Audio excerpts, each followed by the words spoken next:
नमस्ते, मैं हूं रविंद्र गौतम और आप देख रहे हैं कमोडिटी टुडे पर बिग पिक्चर। दोस्तों, आज तीन बड़ी खबरें हैं बिग पिक्चर पर। एक तरफ तमिलनाडु ने अपना पहला अलग कृषि बजट पेश किया है, जिसमें एआई, सॉइल हेल्थ और क्लाइमेट रेजिलिएंट खेती की बात हो रही है। और दूसरी तरफ थाईलैंड अपने चावल एक्सपोर्ट टारगेट को बचाने के लिए जूझ रहा है, क्योंकि भारत और वियतनाम ने उसकी नींद उड़ा रखी है। और तीसरी तरफ दुनिया के दूसरे कोने से एक रिपोर्ट आई है जो कहती है कि 2033 तक राइस मिल्क यानी कि चावल से बनने वाले प्लांट बेस्ड दूध का मार्केट $2.5 अरब का हो जाएगा। पहली नज़र में दोस्तों लगेगा कि इनका आपस में क्या लेना देना है, लेकिन एक राज्य की बजट पॉलिसी और एक देश की एक्सपोर्ट स्ट्रेटजी और एक ग्लोबल कंज्यूमर ट्रेंड, ये तीनों तो बिल्कुल अलग बीट की खबरें हैं। लेकिन अगर आप थोड़ा गहराई से झांकेंगे, देखेंगे तो इन तीनों के बीच में एक थ्रेड है, एक धागा है जो चावल नाम की उस कमोडिटी से होकर गुजरता है, जिसे हम भारतीय अब तक सिर्फ थाली में परोसे जाने वाली चीज समझते आए हैं। सवाल यह है कि क्या चावल अब सिर्फ एक अनाज नहीं बल्कि धीरे धीरे एक पूरी इंडस्ट्री बनता जा रहा है, और अगर हाँ तो इसमें भारत की जगह कहाँ है? सिर्फ एक बड़े एक्सपोर्टर की या उससे कहीं बड़ी किसी भूमिका की?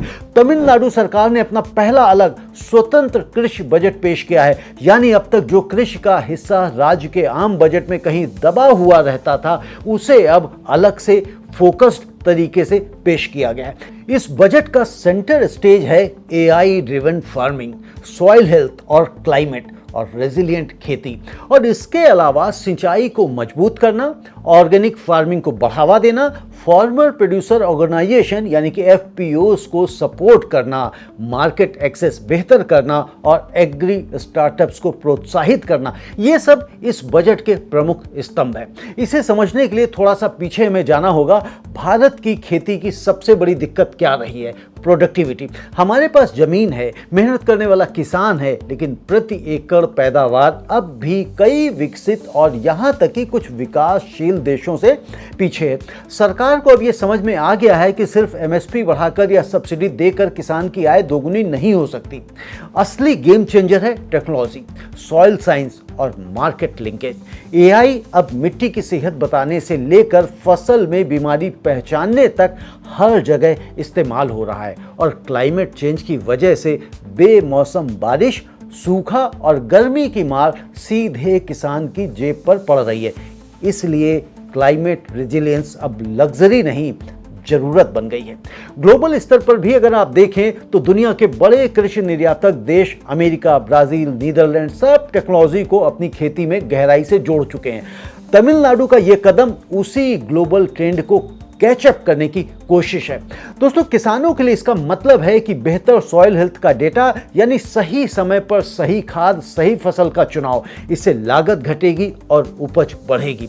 और एक्सपोर्टर्स और इंडस्ट्रीज के लिए इसका मतलब है कि बेहतर क्वालिटी की ज़्यादा कंसिस्टेंट सप्लाई, जो ग्लोबल मार्केट में भारत की साख मजबूत करती है।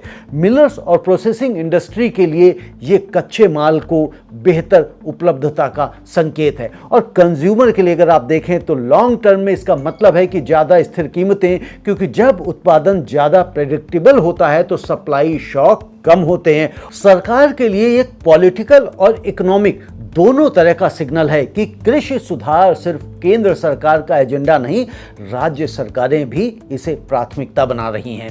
कमोडिटी मार्केट और इन्वेस्टर्स के लिए ये एक शुरुआती संकेत है कि एग्रीटेक और एग्री इनपुट सेक्टर में आने वाले सालों में बड़ा निवेश आ सकता है। और रोजगार के मोर्चे पर अगर आप देखें तो एग्री स्टार्टअप्स को बढ़ावा देने का मतलब है कि गांवों में ही टेक्नोलॉजी से जुड़े नए रोजगार के अवसर बनना। दोस्तों, अगर हम रिस्क एंड अपॉर्चुनिटी एनालिसिस इसका देखें तो यहाँ पर अवसर ये निकल कर आता है कि अगर तमिलनाडु का मॉडल सफल होता है तो बाकी राज्यों के लिए भी ये एक ब्लूप्रिंट बन सकता है। नतीजा पूरे भारत की एग्रीकल्चर प्रोडक्टिविटी में सुधार, लेकिन रिस्क भी उतना ही असली है। एआई और टेक्नोलॉजी आधारित खेती के लिए छोटे और सीमांत किसानों तक पहुंच बनाना आसान नहीं है। अगर सिर्फ बड़े किसान ही इसका फायदा उठा पाए तो ग्रामीण असमानता और बढ़ सकती है। और इसके अलावा बजट में ऐलान होना एक बात है, जमीन पर लागू होना दूसरी बात है। एग्जीक्यूशन यानी कि इम्प्लीमेंटेशन ही असली परीक्षा होगी। और एक महीने में दोस्तों इसका असर दिखने की उम्मीद आप तो बिल्कुल भी मत कीजिए, क्योंकि ये तुरंत नतीजे देने वाली स्कीम नहीं है। एक साल में हम देख सकते हैं कि सॉइल हेल्थ कार्ड और एफपीओ सपोर्ट जैसी योजनाएं जमीन पर कैसे उतरती हैं, लेकिन असली बदलाव आपको लॉन्ग टर्म यानी कि 4-5 सालों के नजरिए से ही देखना पड़ेगा। अगर ये मॉडल कामयाब रहा तो तमिलनाडु की एग्री डेटा ड्रिवन, ज्यादा क्लाइमेट टॉलरेंट और ज्यादा एक्सपोर्ट रेडी बन सकती है। और अगर बाकी राज्य भी इसी राह पर चलें तो ये भारत की समग्र कृषि कॉम्पिटिटिवनेस में एक स्ट्रक्चरल शिफ्ट ला सकता है। लेकिन उत्पादन बढ़ाना सिर्फ आधी लड़ाई है। असली सवाल ये है कि जो पैदा होगा उसे दुनिया के बाजार में बेचा कैसे जाएगा। और यहीं से जुड़ती है अगली खबर जो सीधे थाईलैंड से आ रही। थाईलैंड ने 2026 के लिए अपना चावल एक्सपोर्ट टारगेट 7 मिलियन टन पर बरकरार रखा है। लेकिन दिलचस्प बात यहाँ पर यह है कि साल की पहले छमाही में उसके शिपमेंट्स की रफ्तार धीमी रही है और इसकी बड़ी वजह है भारत और वियतनाम से मिल रहा तगड़ा कंपटीशन। थाईलैंड की कॉमर्स मिनिस्ट्री ने कहा है कि वो बाकी बचे महीनों में अफ्रीका, लैटिन अमेरिका और एशिया जैसे बड़े बाजारों में शिपमेंट बढ़ाने के लिए एक्सपोर्टर्स के साथ मिलकर काम करेगी।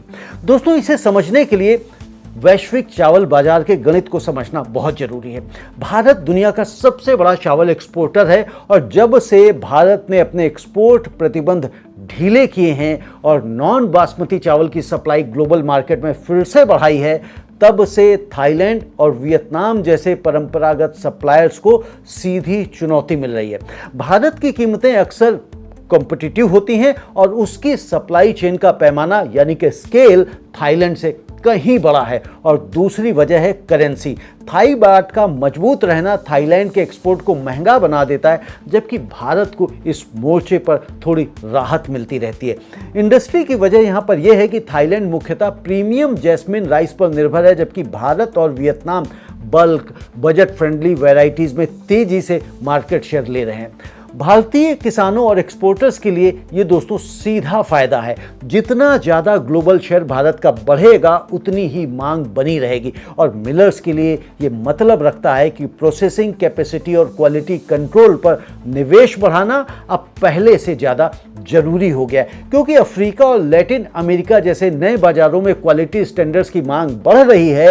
इंपोर्टर देशों के लिए ये अच्छी खबर है। ज़्यादा कंपटीशन का मतलब है बेहतर कीमतें और ज़्यादा सप्लाई ऑप्शन, जबकि कमोडिटी मार्केट और इन्वेस्टर्स के लिए ये एक संकेत है कि ग्लोबल राइस ट्रेड में भारत की पोजीशन और मजबूत हो रही है, जो आगे चलकर एक्सपोर्ट पॉलिसी और करेंसी दोनों पर असर डाल सकती है। सरकार के लिए एक स्ट्रेटेजिक मौका है। अगर भारत इस मोमेंटम को सही पॉलिसी सपोर्ट दे तो वो थाईलैंड और वियतनाम जैसे परंपरागत सप्लायर से स्थायी रूप से मार्केट शेयर छीन सकता है। और अवसर दोस्तों यहाँ पर बिल्कुल साफ है कि भारत के पास मौका है कि वो अपनी वॉल्यूम लीडरशिप को लॉन्ग टर्म मार्केट डोमिनेंस में बदल दे, खासकर अफ्रीका जैसे उभरते बाजारों में जहां मांग तेजी से बढ़ रही है। लेकिन रिस्क ये है कि जब कई देश एक साथ एक्सपोर्ट बढ़ाने की कोशिश करते हैं तो ग्लोबल प्राइसेस पर दबाव बनता है और जिसका नुकसान अंततः किसान को ही उठाना पड़ सकता है। अगर घरेलू कीमतें एक्सपोर्ट कीमतों के साथ नीचे आती हैं तो, और इसके अलावा दोस्तों अगर भारत कभी फिर से एक्सपोर्ट पर प्रतिबंध लगाता है जैसा पहले हो चुका है, तो थाईलैंड और वियतनाम को फिर से मौका मिल सकता है। और दोस्तों इसका असर आप शॉर्ट टर्म में यानी कि 1-2 महीनों पर देखें तो एक्सपोर्ट के आंकड़ों पर साफ दिखाई देगा कि थाईलैंड के शिपमेंट नंबर आते रहेंगे और तुलना होती रहेगी। और 1 साल में ये तय होगा कि क्या भारत अपनी मौजूदा बढ़त को बनाए रख पाता है या मॉनसून और घरेलू डिमांड की वजह से फिर से पॉलिसी में उलटफेर होता है। 5 साल के नजरिए से देखें तो ये पूरी ग्लोबल राइस सप्लाई चेन की जियोग्राफी बदल सकता है, जहां भारत सिर्फ एक बड़ा सप्लायर नहीं बल्कि प्राइस सेटर की भूमिका में आ सकता है। तो एक तरफ भारत बेहतर पैदावार की तैयारी कर रहा है और दूसरी तरफ ग्लोबल एक्सपोर्ट मार्केट में अपनी पकड़ मजबूत कर रहा है। लेकिन असली सवाल ये है कि आने वाले सालों में चावल को खरीदेगा कौन और किस रूप में, और इसी का जवाब छिपा हुआ है तीसरी खबर में। जी हां, एक नई रिपोर्ट के मुताबिक ग्लोबल राइस मिल्क मार्केट यानी कि चावल से बनने वाला प्लांट बेस्ड दूध 2026 में $1.4 बिलियन से बढ़कर 2033 तक $2.5 बिलियन तक पहुंच सकता है। इसका मतलब है कि करीब 8.8% की सालाना ग्रोथ, और इस ग्रोथ के पीछे मुख्य वजहें हैं डेयरी के प्लांट बेस्ड विकल्पों की बढ़ती मांग, लैक्टोज इंटॉलरेंस के बढ़ते मामले, वीगन लाइफ स्टाइल का चलन और सस्टेनेबल डेयरी फ्री बेवरेज की तरफ कंज्यूमर का झुकाव। वेस्टर्न कंट्रीज में पिछले एक दशक में हेल्थ कॉन्शियस और एनवायरनमेंट कॉन्शियस कंज्यूमर तेजी से बढ़े हैं। सोया मिल्क और बादाम के दूध के बाद अब राइस मिल्क इसलिए अट्रैक्टिव बन रहा है क्योंकि ये एलर्जन फ्री है, यानी नट्स या सोया से एलर्जी वाले लोग भी इसे आसानी से पी सकते हैं। और इसके अलावा चावल की खेती बादाम की तुलना में पानी के मामले में भले ही ज़्यादा इंटेंसिव हो, लेकिन प्रोसेसिंग की सादगी और सप्लाई चेन की अवेलेबिलिटी इसे कॉमर्शियली अट्रैक्टिव बनाती है। ग्लोबल फूड इंडस्ट्री लगातार नए अल्टरनेटिव प्रोटीन और अल्टरनेटिव डेयरी सेगमेंट में इनोवेशन कर रही है और राइस मिल्क उसी बड़ी वेव का हिस्सा है। किसानों के लिए दीर्घकाल में ये एक नई डिमांड लाइन बन सकती है, यानी चावल सिर्फ थाली में खाने के लिए नहीं, गाड़ी में ईंधन के रूप में नहीं, बल्कि प्रोसेसिंग इंडस्ट्री के कच्चे माल के तौर पर भी बिकेगा। एक्सपोर्टर्स और फूड प्रोसेसिंग इंडस्ट्री के लिए ये एक नया वैल्यू एडिशन अपॉर्चुनिटी है। कच्चा चावल एक्सपोर्ट करने के बजाय अगर भारत खुद राइस मिल्क जैसे प्रोसेस्ड प्रोडक्ट्स बनाकर एक्सपोर्ट करे तो पर यूनिट मार्जिन कई गुना ज़्यादा हो सकता है। इन्वेस्टर्स और कमोडिटी मार्केट के लिए ये एक नए सेक्टर के जन्म का संकेत है। एग्री प्रोसेसिंग और एफएमसीजी के बीच का इंटरसेक्शन कंज्यूमर्स के लिए, खासकर शहरी और एक्सपोर्ट मार्केट में, ये एक नया हेल्दी विकल्प है। और सरकार के लिए दोस्तों ये एक पॉलिसी सिग्नल है कि वैल्यू एडिशन सिर्फ एक नारा नहीं बल्कि एक ठोस कॉमर्शियल अपॉर्चुनिटी है जिसे इंसेंटिवाइज किया जाना चाहिए। अवसर बड़ा है दोस्तों, लेकिन अभी मार्केट का साइज अपेक्षाकृत छोटा है। $2.5 अरब वैश्विक डेयरी इंडस्ट्री के मुकाबले एक छोटा सा हिस्सा है, इसलिए इसे तुरंत गेम चेंजर मान लेना जल्दबाजी होगी। रिस्क यहाँ पर यह है कि अगर भारत जैसे बड़े राइस प्रोड्यूसर देश इस वैल्यू चेन में जल्दी निवेश नहीं करते तो ये मार्केट यूरोप और अमेरिका की कंपनियों के हाथ में चला जाएगा, जो सिर्फ कच्चा माल भारत या थाईलैंड से मंगाकर प्रोसेसिंग खुद करेंगी, यानी असली मुनाफा फिर से बाहर चला जाएगा।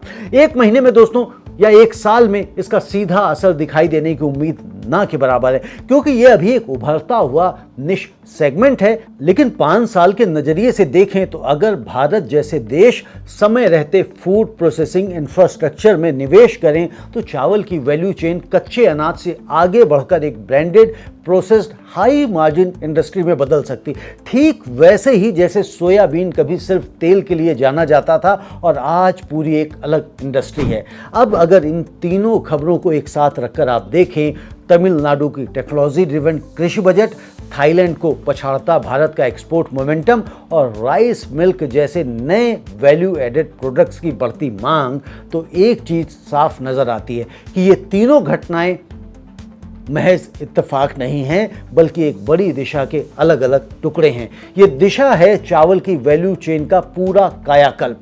पहले चरण में बेहतर उत्पादन, यानी तमिलनाडु जैसे राज्यों का एआई और सॉइल हेल्थ पर फोकस। और अगर हम दूसरे चरण की बात करें तो दूसरे चरण में वैल्यू एडिशन, यानी कि कच्चे चावल को प्रोसेस्ड हाई मार्जिन प्रोडक्ट्स में बदलना, जैसे राइस मिल्क। तो ये मिलकर एक ही कहानी कहते हैं कि भारत सिर्फ चावल का सबसे बड़ा एक्सपोर्टर बने रहने की कोशिश नहीं कर रहा, बल्कि धीरे धीरे चावल की पूरी ग्लोबल वैल्यू चेन में अपनी पकड़ मजबूत करने की दिशा में बढ़ रहा है, खेत से लेकर सुपरमार्केट शेल्फ तक। तो आखिर भारत हासिल क्या करना चाहता है?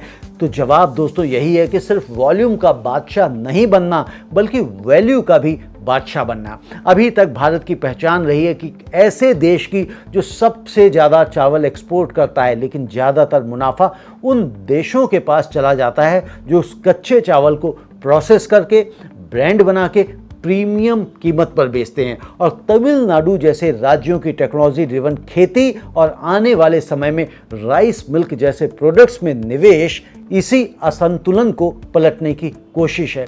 इसका फायदा किसे मिलेगा? तो सबसे पहले उन किसानों को जो टेक्नोलॉजी अपनाने के लिए तैयार हैं और अपनी उपज को सिर्फ मंडी तक सीमित नहीं रखते। फिर उन एग्री स्टार्टअप्स और फूड प्रोसेसिंग कंपनीज को जो कच्चे माल को वैल्यू एडेड प्रोडक्ट्स में बदलने का साहस दिखाती हैं। और तैयारी किसे करनी चाहिए? उन पारंपरिक राइस मिल्स और एक्सपोर्टर्स को जो अभी भी सिर्फ बल्क कमोडिटी ट्रेड के भरोसे बैठे हैं। जी हाँ, जो चेन में ऊपर चढ़ते ही नहीं। दोस्तों, आज की 3 खबरों को जोड़कर यदि आप देखें तो सबसे बड़ी बात यही निकल कर आती है कि भारत की राइस इकोनॉमी एक टर्निंग पॉइंट पर खड़ी है और ज़्यादातर मीडिया इसे सिर्फ अलग अलग बजट और ट्रेड खबरों के तौर पर देख रहा है, जबकि असली कहानी वैल्यू चेन ट्रांसफॉर्मेशन की है, जिस पर बहुत कम चर्चा हो रही। अगर आने वाले महीनों में यह ट्रेंड जारी रहा तो अगले 3 से 6 महीनों में नज़र रखिए कि क्या और राज्य तमिलनाडु के मॉडल को अपनाते हैं और भारत का एक्सपोर्ट मोमेंटम अफ्रीका और लैटिन अमेरिका में कितना टिकाऊ साबित होता है। अगले 12 महीनों में देखने वाली बात होगी कि क्या भारत में कोई बड़ा फूड प्रोसेसिंग या एग्रीटेक निवेश rice based value added products में आता है। और सबसे बड़ा अवसर उन्हीं के लिए है जो कच्चे माल से आगे बढ़कर प्रोसेसिंग और ब्रांडिंग में उतरने की हिम्मत दिखाएंगे। और सबसे बड़ा रिस्क उन्हीं को है जो सिर्फ वॉल्यूम की दौड़ में उलझे रह जाएंगे, जबकि दुनिया कीमतों के दबाव में नए कंज्यूमर ट्रेंड्स के बीच वैल्यू की तरफ शिफ्ट हो रही है। एक चेतावनी भी दोस्तों यहाँ पर बहुत ज़रूरी है कि आज की जो ऑप्टिमिज्म है वो इस उम्मीद पर टिकी है कि सरकारें एक्सपोर्ट पॉलिसी में स्थिरता बनाए रखेंगी। अगर बीच में फिर कोई अचानक रिस्ट्रिक्शन लगा तो ये पूरा मोमेंटम टूट सकता है। याद रखिए कि कमोडिटी की दुनिया में जो देश सिर्फ पैदा करना जानता है वो व्यापारी रहता है, और जो बेचना और बदलना दोनों जानता है वही असली खिलाड़ी बनता है। बिग पिक्चर दोस्तों यही है कि आने वाले वर्षों में चावल की लड़ाई सिर्फ इस बात की नहीं होगी कि कौन सा देश सबसे ज़्यादा टन राइस एक्सपोर्ट करता है, बल्कि इस बात की होगी कि कौन सा देश उसी चावल से सबसे ज़्यादा वैल्यू निकाल पाता है। और जो देश अपने किसान, अपनी टेक्नोलॉजी और अपने ग्लोबल बाजार को एक ही रणनीति में जोड़ पाएगा, वही अगले दशक की चावल इकोनॉमी का असली नेता बनेगा। दोस्तों, ये था आज का बिग पिक्चर। आपको कैसा लगा हमें कमेंट में लिखकर अवश्य बताएं। और यदि अभी तक आपने हमारे चैनल कमोडिटी टुडे को सब्सक्राइब नहीं किया है तो चैनल को सब्सक्राइब करें, वीडियो को लाइक करें और इसे अपनी कम्युनिटी में ज़्यादा से ज़्यादा शेयर करें। आपका बहुत बहुत धन्यवाद। नमस्ते।